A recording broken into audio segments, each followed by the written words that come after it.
Today we are going to look at the world of Rome through the eyes of a young girl. Here she is, drawing a picture of herself in the atrium of her father's enormous house. Her name is Domitia, and she is just 5 years old. She has an older brother who is 14, Lucius Domitius Ahenobarbus, named after her dad. Girls don't get these long names that boys have. What is worse is that Dad insists on calling all his daughters Domitia. Domitia! Let's call the Domitia, drawing on the column, Domitia 3. She has an older sister, Domitia 2, who is 7 years old, and then there is Domitia 1, who is 10. There would have been a Domitia 4, but Mum died trying to give birth to her 3 years ago. Confused?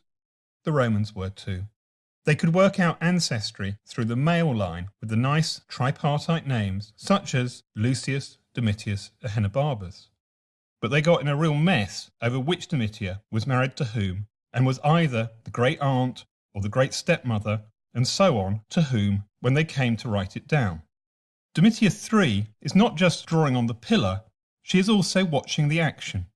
You see, it's early and the time of day when all her dad's clients and friends come to see him at home to pay their respects. Lucius Papidius Secundus, a 17-year-old who wants to marry Domitia 2 within the next 5 to 7 years, has come as well. He seems to be wooing not his future wife, but her dad. Poor Lucius, he does not know that Domitia's dad thinks he and his family are wealthy, but still scumbags from the Suburra. After all, it is the part of Rome full of barbers and prostitutes. Suddenly, all the men are leaving with Dad. It's the second hour and time for him to be in court with a sturdy audience of clients to applaud his rhetoric and hiss at his opponent. The house is now quieter. The men won't return for 7 hours, not until dinner time. But what happens in the house for those 7 hours? What do Domitia, and Domitia do all day? I don't know. Not an easy question. Everything written down by the Romans that we have today was written by men. This makes constructing the lives of women difficult. However, we can't have a history of just Roman men, so here goes. We can begin in the atrium. There is a massive loom on which Dad's latest wife is working on a new toga. Domitia, and Domitia are tasked with spinning the wool that will be used to weave this mighty garment. 30 or more feet long and elliptical in shape. Romans love the idea that their wives work wool. We know that because it's written on the gravestones of so many Roman women. Unlike women in Greece, Roman women go out the house and move about the city. They go to the baths in the morning to avoid the men, or to separate baths that are for women only. Some do go in for the latest fad of the AD 70s, nude bathing with men present.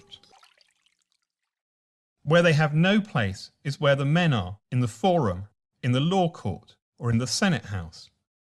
Their place in public is in the porticos, with gardens, with sculpture, and with pathways for walking in. When Domitia, and Domitia want to leave the house to go somewhere, like the portico of Livia, they must get ready.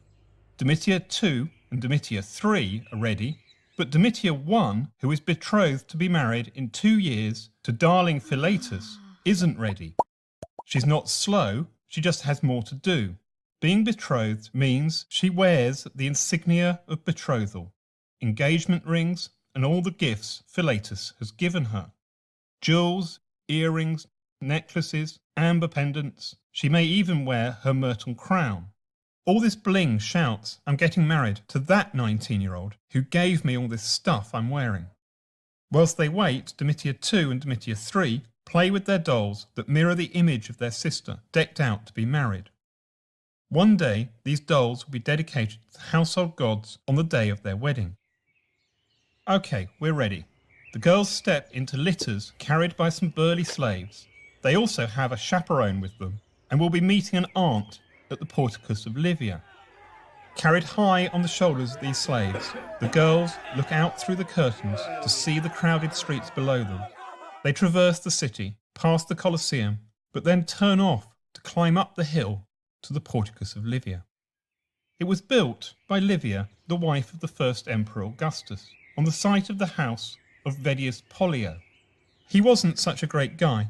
He once tried to feed a slave to the eels in his fish pond for simply dropping a dish. Luckily, the emperor was at the dinner and tamed his temper. The litters are placed on the ground and the girls get out and arm in arm, 2 by 2, they ascend the steps into the enclosed garden with its many columns. Domitia 3 has shot off and is drawing on a column. Domitia 2 joins her but seeks to read the graffiti higher up on the column. She spots a drawing of gladiators and tries to imagine seeing them fighting, something she will never be permitted to do, except from the very rear of the Colosseum. From there, she will have a good view of the 50,000 spectators, but will see little by way of blood and gore. If she really wanted a decent view, she could become a Vestal Virgin and would sit right down the front. But a career tending the sacred flame of Vesta is not to everybody's taste. Domitia 1 has met another 10-year-old, also decked out in the insignia of betrothal. Home time. When they get there, after the 8th hour, something is up. A smashed dish lies on the floor. All the slaves have been gathered together in the atrium and await the arrival of their master. Dad is going to go mad. He will not hit his children, but like many other Romans, he believes that slaves have to be punished. The whip lies ready for his arrival.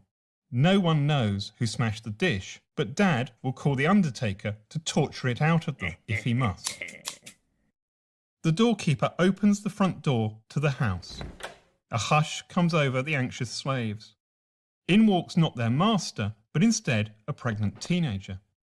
It is the master's eldest daughter, aged 15, who is already a veteran of marriage and childbirth. Guess what her name is?